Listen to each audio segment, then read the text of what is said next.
প্রিয় বন্ধুরা কেমন আছেন? আশা করি সকলে ভালো আছেন এবং অনেক অনেক সুস্থ রয়েছেন। তো বন্ধুরা, আপনাদের মধ্যে অনেকে এই মুহূর্তে ইন্ডিয়া থেকে এবং বাংলাদেশ থেকে রেডমি নোট 11 সিরিজের রেডমি নোট 11 প্রো এবং রেডমি নোট 11 প্রো ম্যাক্স এই দুটো মডেলের জন্য ওয়েট করে রয়েছেন এবং আপনাদের মনে অনেক রকমের কোশ্চেন আসছে, দাম কত হতে পারে, ফাইনাল স্পেকটা কি হতে পারে, এছাড়া বাংলাদেশ মার্কেটে কবে লঞ্চ হবে, আনঅফিসিয়াল প্রাইস কেমন হতে পারে, অফিসিয়াল প্রাইস কেমন হতে পারে, এই ফোনটাকে কেনা উচিত কি উচিত না, অনেক রকমের কোশ্চেন কিন্তু আসছে।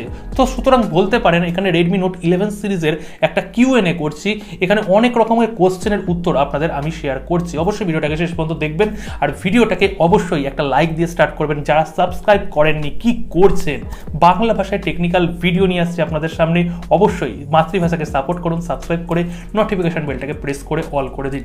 তো বন্ধুরা, এখানে রেডমি কোম্পানি একটা দারুণ বুদ্ধিমানের কাজ করছে, তারা একটা স্ট্র্যাটেজি অলরেডি কিন্তু গ্রহণ করে নিয়েছে। আপনারা বুঝতে পেরেছেন কি পারেননি সেটা কিন্তু জানি না, আমি বলে দিচ্ছি আপনাদের। দেখুন, এখানে Redmi note 11 particular Redmi note 11 এর যদি কথা বলি, এই ফোনটা গ্লোবাল মার্কেটে যেই প্রাইসিংয়ের মধ্যে লঞ্চ হয়েছিল, ইন্ডিয়ান মার্কেটে কিন্তু তার থেকে অনেকটাই কম প্রাইসিং, মানে যতটা ধরা হয়েছিল তার থেকে কিন্তু কম প্রাইসিংয়ের মধ্যে লঞ্চ হয়েছে। যথারীতি বাংলাদেশ মার্কেটেও যতটা ধরা হচ্ছে তার থেকে 1-1.5 হাজার টাকা এইরকম কমে আপনারা অফিসিয়ালি এই ফোনটাকে পাবেন। ঠিক এইরকমই কিন্তু রেডমি নোট 11 প্রো এই ফোনটার মধ্যেও কিন্তু এবং প্রো ম্যাক্সের মধ্যেও কিন্তু একই রকম তারা স্ট্র্যাটেজি নিয়ে তারা ফোনটাকে লঞ্চ করছে ইন্ডিয়ান মার্কেটে। রিয়েলমির আগে এখানে 9 সিরিজের ফোন লঞ্চ হয়ে যাচ্ছে, রিয়েলমি 9 প্রো এবং রিয়েলমি 9 প্রো প্লাস এই দুটো ফোন 16 তারিখে ইন্ডিয়াতে অফিসিয়ালি লঞ্চ হচ্ছে। তার পরবর্তী সময় কিন্তু এখানে রেডমি তাদের প্রো সিরিজ এবং প্রো ম্যাক্সের সিরিজের দুটো ফোনকে লঞ্চ করবে। সুতরাং এখানে রেডমির সামনে কিন্তু একটা দারুণ গোল দেওয়ার সুযোগ যে তারা অলরেডি এখানে রিয়েলমির দামটা জেনে যাবে, কি প্রাইসিংয়ের মধ্যে তারা লঞ্চ করেছে। তার পরবর্তী সময়ে এখানে রেডমি এই দুটো ফোনকে ইন্ডিয়ান মার্কেটে লঞ্চ করছে। সুতরাং এখানে খুব ভালোভাবে প্রাইসের একটা গেম চলবে।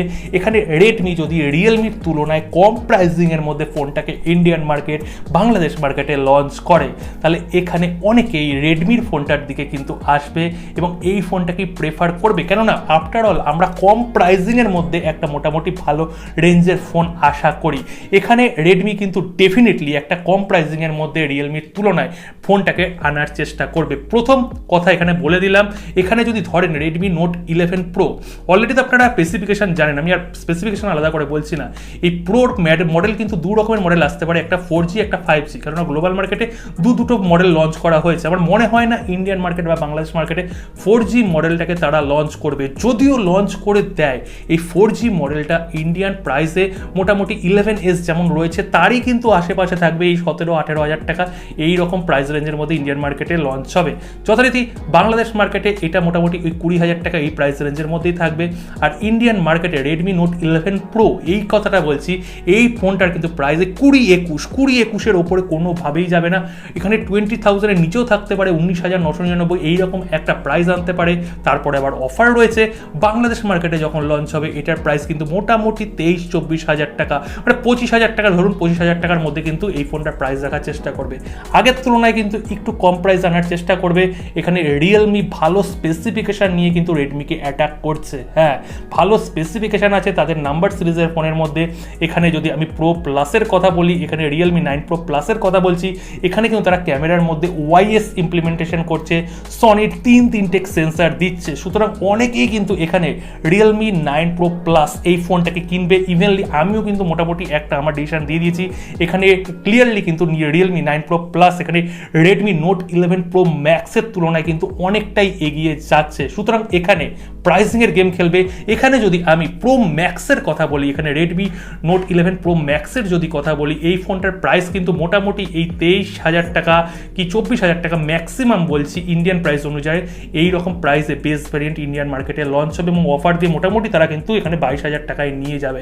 মানে পাশাপাশি খুব গ্যাপ থাকবে না, 1-2 হাজার এরকম গ্যাপের মধ্যে কিন্তু প্রো এবং প্রো ম্যাক্স এই দুটো মডেল ইন্ডিয়ান মার্কেটে লঞ্চ হবে।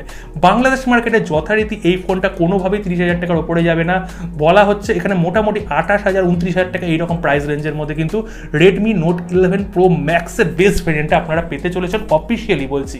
আনঅফিসিয়ালি ইন্ডিয়ান মার্কেটে যখন লঞ্চ হয়ে যাবে তারপরে আমি একটা আনঅফিসিয়ালি ভিডিও নিয়ে আসবো এবং মোটামুটি আপনারা গেস করে নিয়েছেন কেমন প্রাইস হবে। সুতরাং এখানে কিন্তু দুটো মডেলই তারা লঞ্চ করতে পারে, অথবা এখানে 5Gটা তো লঞ্চ হচ্ছে ডেফিনেটলি, আর প্রো ম্যাক্সটা তারা পরের দিকেও নিয়ে আসতে পারে। এখানে হয়তো সেম ইভেন্টে নাও লঞ্চ করতে পারে, পরে একটা ইভেন্ট করে হয়তো প্রো ম্যাক্সও নিয়ে যেতে পারে, কিন্তু চান্স আছে তারা সেম ইভেন্টেই এখানে দুটো ফোনকে লঞ্চ করবে, প্রো এবং প্রো ম্যাক্স। এখানে অলরেডি আপনারা স্পেসিফিকেশনটা জানেন, রেডমি নোট 11 প্রোতে আমরা স্ন্যাপড্রাগনের 695 প্রসেসরটা পাচ্ছি, আর অপর দিকে এখানে প্রো ম্যাক্সে আমরা এখানে মিডিয়াটেকের ডায়মন্ডসিটির 920 প্রসেসরটা পাচ্ছি। দুটো প্রসেসরই কিন্তু একটা ভালো লেভেলের প্রসেসর, এছাড়া সুপার অ্যামুলেট 120 হার্জের রিফ্রেশ রেট পাচ্ছি, ক্যামেরা সেটআপে 108 এমপির স্যামসাংয়ের হাই রেজলিউশন ক্যামেরা পাচ্ছি, 8 মেগাপিক্সেলের আমরা আলট্রা ওয়াইড পাচ্ছি। আর 4G যে মডেলটা আছে এখানে Redmi note 11 pro 4G model, এখানে দুটো ক্যামেরা পাচ্ছি, একটা ডেপথ একটা ম্যাক্রো 2 মেগাপিক্সেলের, আর অপর দিকে এখানে 5G মডেলে জাস্ট একটা ক্যামেরা পাচ্ছি, ম্যাক্রো ক্যামেরা 2 মেগাপিক্সেলের। আর অপর দিকে ওখানে সেম টু সেমই পাচ্ছি ক্যামেরা সেটআপ, যেটা প্রো ম্যাক্স রয়েছে, ক্যামেরার কিন্তু কোনো অন্তর নেই। আর সামনে আমরা 16 এমপির একটা সেলফি ক্যামেরা পেয়ে যাচ্ছি, সমস্ত রকমের সেন্সার আছে, ডুয়েল স্টুডিও স্পিকার আছে, 5000 এমএএইচের ব্যাটারি আছে। এখন চার্জিংয়ের দিক থেকে কিন্তু 120 ওয়াটের চার্জিং অফার করছে প্রো ম্যাক্স মডেলটা, আর অপর দিকে এখানে শুধু প্রো মডেলটা 65 ওয়াটের ফাস্ট চার্জিং আমাদের প্রোভাইড করছে। বিল্ড কোয়ালিটির দিক থেকে কিন্তু অনেক ক্ষেত্রে এখানে রেডমি এগিয়ে যাবে, কেননা গ্লাস বিল্ড দিচ্ছে। অপর দিকে এখানে রিয়েলমিও কিন্তু তাদের প্রো প্লাস মডেলটা গ্লাস বিল্ড দিচ্ছে, এখানে প্রো মডেলটায় হয়তো না গ্লাস বিল্ড দেবে, তারা মনে হচ্ছে না যে মনে হয় গ্লাস বিল্ড এখানে তারা প্রোভাইড করবে, পরবর্তী সময় দেখা যাবে। তো মোটামুটি একটা ক্লিয়ার কাট আইডিয়া আপনাদের বলে দিলাম। এখানে রেডমি কিন্তু মেন যে গেমটা খেলছে সেটা হচ্ছে প্রাইসিংয়ের ওপরে কিন্তু একটা বড়সড় গেম খেলতে চলেছে। অবশ্যই কমেন্ট সেকশনে কমেন্ট করুন, এরপরও যদি কোনো কোশ্চেন থাকে যথারীতি উত্তর দিয়ে দেবো। ভালোবেসে চ্যানেলটাকে সাবস্ক্রাইব করে দিন, পরবর্তী ভিডিওর জন্য ওয়েট করুন, আসছি খুব তাড়াতাড়ি।